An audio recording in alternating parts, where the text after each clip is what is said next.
kids look up to aren't necessarily the best role models in terms of longevity, right? It's an instant sort of gratification thing, and for them to understand some of that too. But there also has to be a respect on all levels, right? So yeah, there is some difficulty for them to sort of come out of that, but there are people that were supporting them through that process, right? Yeah, my name is Lino again, and I want to know what was the significance of choosing those youth?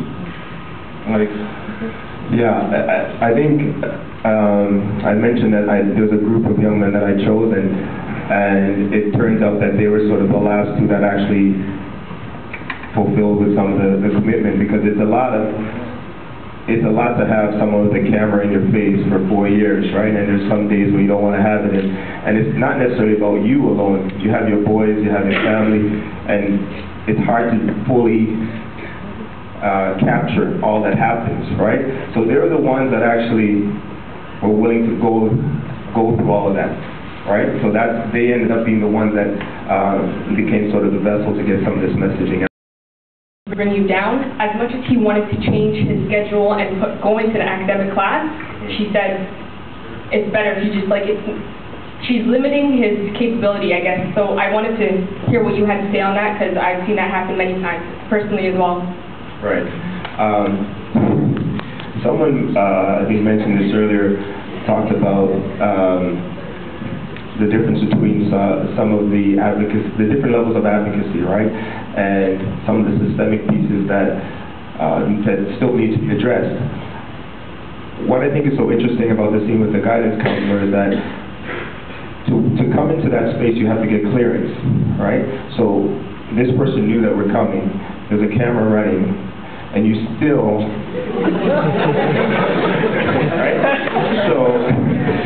So I think it speaks to how entrenched certain things are, and the interesting thing for me would be for that person to watch that and then see if there's any sort of understanding of a different viewpoint. So, but it speaks to some of the systemic things that need to be addressed, and I think someone had mentioned something about that. But part of what we hope to do with the film is to share this with schools, administrators, teachers, school boards.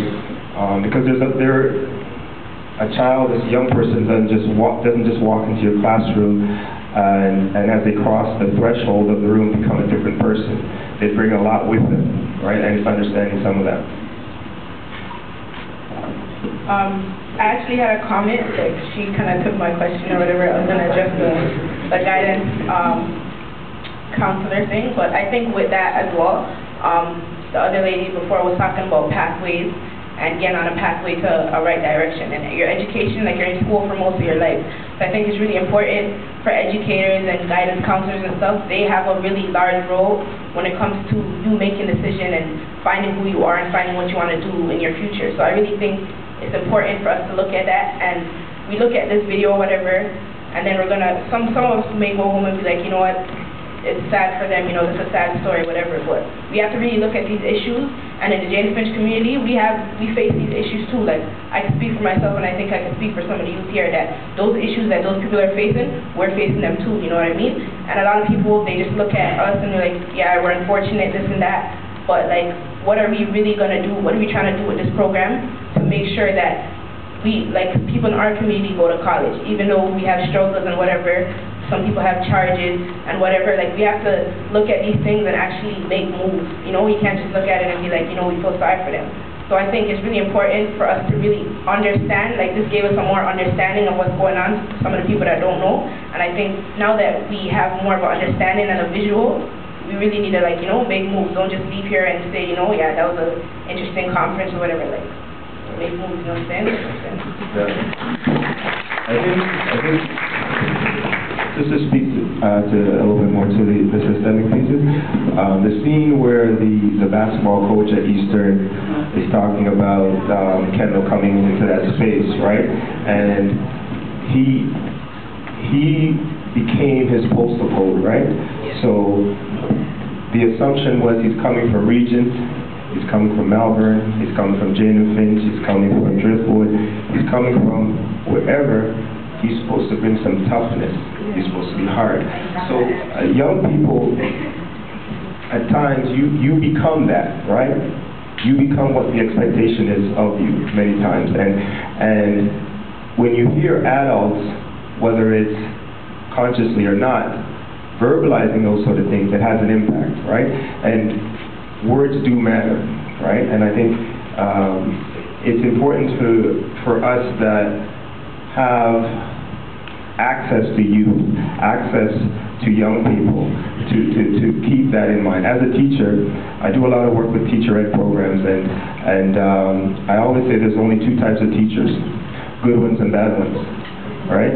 There's no in between, because if I were to ask you who was the best teacher you ever had, if you had one, that person, that grade automatically comes to mind. If I were to ask you who's the worst teacher you ever had, if you had one, that person, that grade, that incident comes to mind.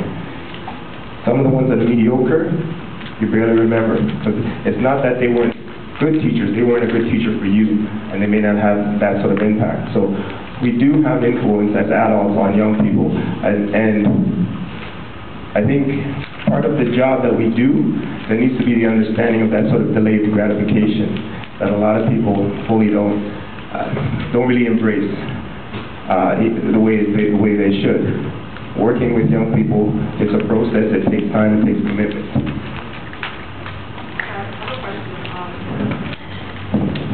Just a comment and a question from Felix, and then I'll open the floor. Felix is standing.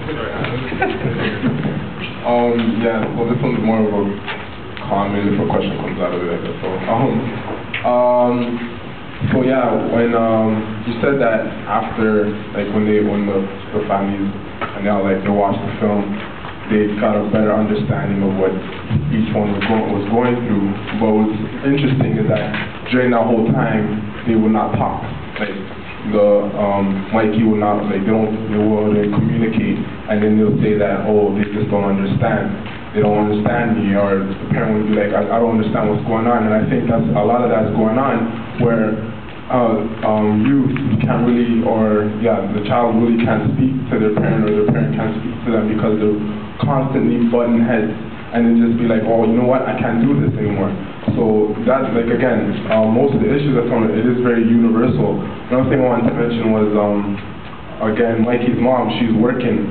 She has to work all the time to pay the bills, and she's already around to see Mikey. And again, that happens a lot in our communities where they're like parents are always working 9 to 5, or then come home for an hour, then have to work 6 to 12, and they're rarely around to see their child, or spend time with their child and whatnot. And then that again, it affects the youth themselves. And sometimes most of the youth,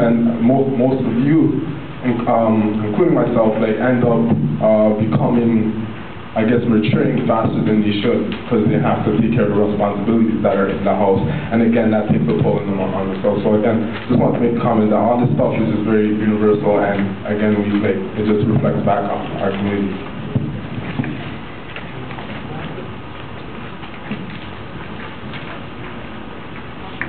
I just have some comments and questions. Just referring back to housing again. Do they ever talk about how they feel living where they live, or like their situation, or how it made it hard for them to go to school, or if they were unhappy or not? Well, I think the fact that when you live within those communities, the fact that you have to leave your community to go to a good school, it speaks to how what values placed on the community in which you live in, right? So there is a love for the community in terms of Regent Park, and I don't think it's the physical blocks within Regent Park. It's the community aspect, the people, the relationships that they build. That's what they really, I think, embrace. And I think, as mentioned, I talked about in the film, that the housing part of Regent Park is not where they want to be, right? And nobody wants, a place that's being run down, that the repairs are made when they're supposed to, and you're paying for this, right? So that part of it is